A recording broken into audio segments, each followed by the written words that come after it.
नमस्कार, प्रणाम, सत श्री अकाल, आदाब। Welcome back to my YouTube channel. मैं ममता यूपी प्रयागराज से।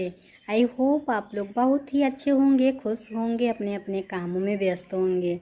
आज मैं एक मोटिवेशनल स्टोरी आप लोगों को सुनाने जा रही हूँ। अगर आप लोगों को पसंद आए तो लाइक, कमेंट, शेयर, सब्सक्राइब करना ना भूलिएगा। Thank you. आइए हम देखते हैं कहानी को। क्या है इस कहानी में? आलसी लड़के की कहानी। अगर पसंद आए तो लाइक, कमेंट, शेयर और सब्सक्राइब जरूर करिएगा। मोटिवेशनल कहानी इन हिंदी। एक बहुत ही भोला भाला सा आलसी लड़का था। वह कोई काम नहीं करना चाहता था, बस खाना खाता, घूमता और सोते रहता था। एक दिन उसे किसी ने बताया कि एक आश्रम है जहाँ पर कुछ नहीं करना पड़ता है और हर दिन 2 समय का खाना और नाश्ता मिलता है। तुम वहाँ जा कर के रहो। उस आलसी लड़के ने सोचा कि ये तो बहुत ही बढ़िया है और वह उस आश्रम में जाकर रहने को सोचा। और फिर वह भोला भाला आलसी लड़का अपना सारा सांसारिक जीवन छोड़कर उस आश्रम में जाकर रहने लगा। आश्रम में गुरुजी रहते थे। वह कुछ समय सबको प्रवचन देते और आलसी लड़का सुनता, बाकी समय आराम करता, फिर भरपेट खाना खाकर सो जाता था। ऐसे ही उस लड़के का दिन गुजरता गया। एक दिन उस आश्रम में कुछ भी नहीं बना। नाश्ते के समय नाश्ता नहीं मिला। उसने सोचा नाश्ता नहीं मिला तो भोजन तो मिलेगा। अब भोजन के समय भी उसे भोजन नहीं मिला। लड़का दौड़ करके गुरुजी के पास गया और पूछा, आज नाश्ता भोजन क्यों नहीं बना? गुरुजी ने कहा कि बेटा, आज एकादशी है और जितने भी आश्रम के सदस्य हैं उनका उपवास है और तुम्हारा भी आज उपवास है। भोजन नहीं बनेगा। वह लड़का आलसी था और उसे भूख भी बहुत लगता था। उसने गुरुजी से बोला कि मैं उपवास नहीं रहूँगा, मुझे भूख लगी है, मैं खाना खाऊंगा।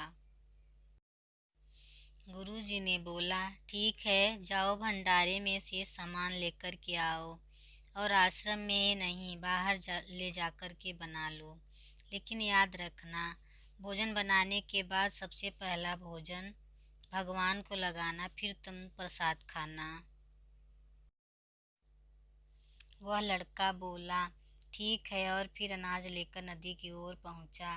भोजन पकाने लगा और तैयार हुआ। बाद कहने लगा कि भगवान श्री राम आइए, पधारिए, भोग लगाइए। अब जब उसे लगा कि भगवान तो नहीं आ रहे हैं तो फिर कहने लगा कि मुझे मालूम है आपको तो अच्छा खाने की आदत है, मैं नहीं बना पाया, मुझे अच्छा भोजन बनाने भी नहीं आता है, लेकिन जो भी रूखा सूखा बना है आकर आप खा लीजिए। भगवान श्री राम उसकी सरलता पर बहुत ही प्रसन्न हुए और उस लड़के को दर्शन दे दिए।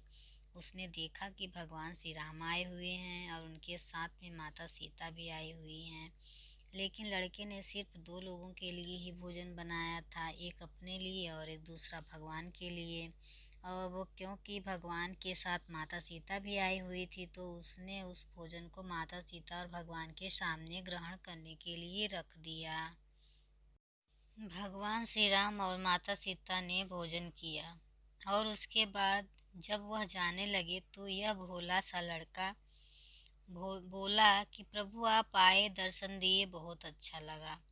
मुझे खाने को कुछ नहीं मिला, लेकिन कोई बात नहीं, लेकिन आपसे एक विनती है कि अगली बार जब आप आएंगे तो कितने लोग आएंगे ये बता दीजिएगा, ताकि मैं उतने लोगों के लिए भोजन बनाकर रख सकूं। भगवान श्री राम मन ही मन मुस्कराए और अंतर ध्यान हो गए। लड़का आश्रम गया। दिन बीतता गया और फिर एकादशी का दिन आया और इस बार उसने 3-4 लोगों के लिए अनाज लेकर के खाना बनाने के लिए नदी के किनारे पहुंचा और उसने बड़ी प्रसन्नता से भोजन बनाया और इंतजार करने लगा कि प्रभु आइए और भोग लगाइए। इस बार लड़का देखता है कि भगवान श्री राम पूरा राम दरबार लेकर के आए हैं, जैसे माता सीता, लक्ष्मण, भरत, हनुमान जी और सभी लोग आए हैं। लड़के ने 3-4 लोगों का भोजन बनाया था और इस बार भी भोजन कम पड़ गया। लड़के ने निराश होकर भोजन को प्रभु के आगे रख दिया। उन्होंने भोजन किया और फिर चले गए। इस बार भी लड़का भूख रह गया। अब लड़का फिर आश्रम गया। दिन बीतता गया और फिर एकादशी का दिन आया। इस बार गुरुजी से कहने लगा कि गुरुजी, मुझे इस बार थोड़ा ज़्यादा अनाज दीजिएगा। गुरुजी सोचने लगे कि यह इतना सारा अनाज का करता क्या है, कहीं इसे बेचता तो नहीं। फिर उन्होंने कहा कि ठीक है, भूख से परेशान रहता है। लड़के ने कहा कि गुरुजी, मैं भूख से परेशान नहीं रहता हूँ।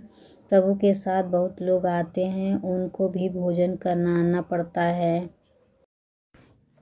गुरुजी को लगा कि लड़का पागल हो गया है, लेकिन गुरुजी ने सोचा कि चलो एक बार चलकर देखते हैं कि लड़का इस अनाज का करता क्या है।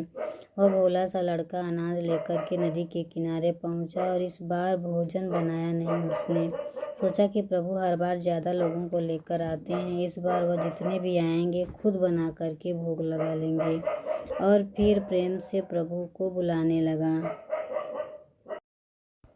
गुरुजी ये सब छुप कर देख रहे थे कि ये भोजन तो बनाया नहीं और प्रभु को बुला रहा है।